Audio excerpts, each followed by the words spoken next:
Hello साथियों, आप सबका स्वागत है आपके YouTube चैनल संतोष कुमार ललितपुर में।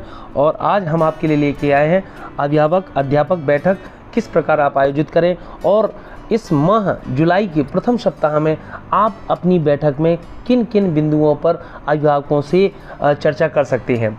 हमने अपने विद्यालयों में इन मुख्य बिंदुओं को चर्चा का विषय बनाया है जो हम आपके सामने लेके आए हैं, जिससे आप भी इससे लाभान्वित हो सकते हैं।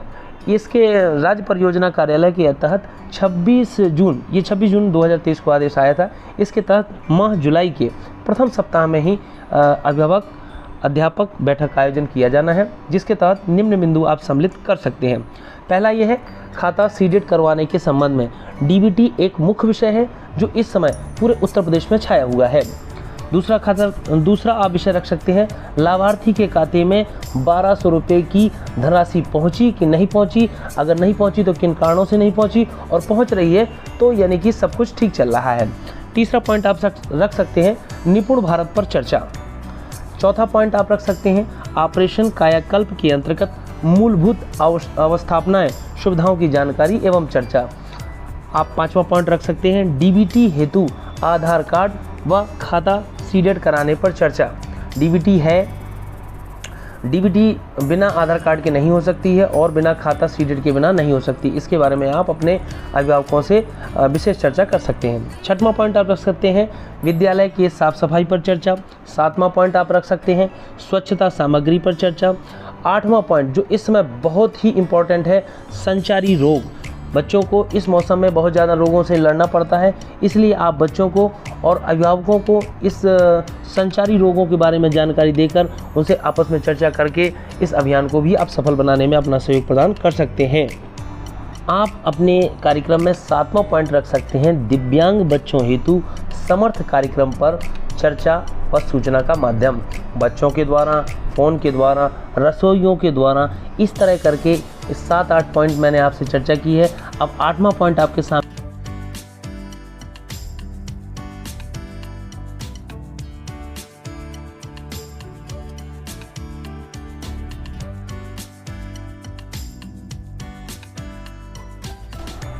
आठवां पॉइंट के अंतर्गत आप अभिभावकों को भी जिम्मेदारी का एहसास दिलाएं और बताएं कि समय समय पर हम भी आपसे संपर्क साधते रहेंगे। 9वें पॉइंट के अंतर्गत आप इसमें रख सकते हैं, निपुण भारत पर चर्चा कर सकते हैं। अभिभावकों को प्रेरित कर सकते हैं कि आप बच्चों के साथ समय बिताएं, समय में अपने कामकाज से फ्री होकर बच्चों के साथ समय बिताएं, उनसे पूछें, उनकी शैक्षणिक गतिविधियों के बारे में संपूर्ण जानकारी रखें। बच्चे क्या पढ़ रहे हैं, क्या नहीं पढ़ रहे हैं, इन सब की जानकारी आप अपने बच्चों से साझा करते रहें।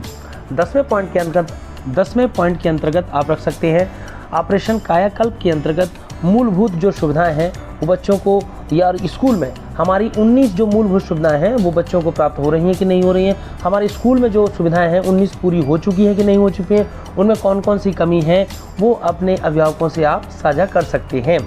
11वें पॉइंट के अंतर्गत आप देखेंगे, डीबीटी हेतु आधार कार्ड एवं खाता सीडेड कराने पर चर्चा। जिन छात्र छात्राओं का आधार कार्ड नहीं बना है, इसके बारे में अभिभावकों से चर्चा करें। अभिभावकों से संपर्क साधकर आधार कार्ड के लाभ के बारे में बताया जाए और आधार कार्ड बनवाने पर चर्चा की जाए। 1200 रुपये की धनराशि प्राप्त करने हेतु छात्र छात्राओं के सभी माता पिता को बैंक खाता सीडेड व केवाईसी कराना अति आवश्यक है। इसके बारे में अभिभावकों पूर्ण रूप से जागरूक किया जाए और ये सारा कार्य अपना है। इसके आगे 12वें पॉइंट के अंतर्गत लाभार्थी के खाते में 1200 रुपये की धनराशि आएगी और अपने अभिभावकों को ये बताना है कि 1200 रुपये की धनराशि को लेकर आपको क्या क्या करना है।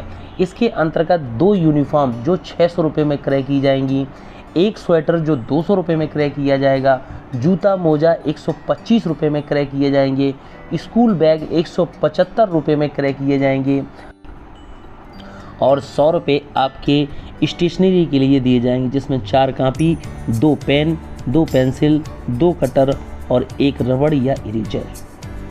इस तरह करके 1200 रुपये की धनराशि अभिभावकों के खाते में आएगी जो बच्चों को इस तरह की सामग्री खरीदने के लिए है।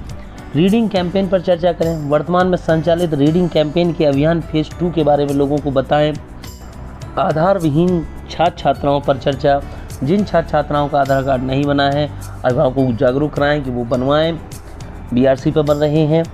अंत में पॉइंट आप रख सकते हैं विद्यालय प्रबंधन समिति के क्रियान्वयन पर चर्चा की, किस प्रकार विद्यालय प्रबंधन समिति को विद्यालय में अपनी महत्वपूर्ण भूमिका निभाना है, छात्रांकन बढ़ाने के संबंध में, डीबीटी के संबंध में, ये अन्य हर कार्य में विद्यालय प्रबंधन समिति को अध्यापकों के साथ कंधा से कंधा मिलाकर कार्य करना है। इस प्रकार कुछ पॉइंट हमने आपके सामने रखे कि शासन के निर्देश के अनुसार माह जुलाई के प्रथम सप्ताह में पेरेंट टीचर मीटिंग के दौरान आप इन विषयों पर अपने अभिभावक से संपर्क साधकर चर्चा कर सकते हैं। तो अगली मीटिंग और अगले ब्यौरे के साथ हम आपसे फिर मिलेंगे। Thank you all of you.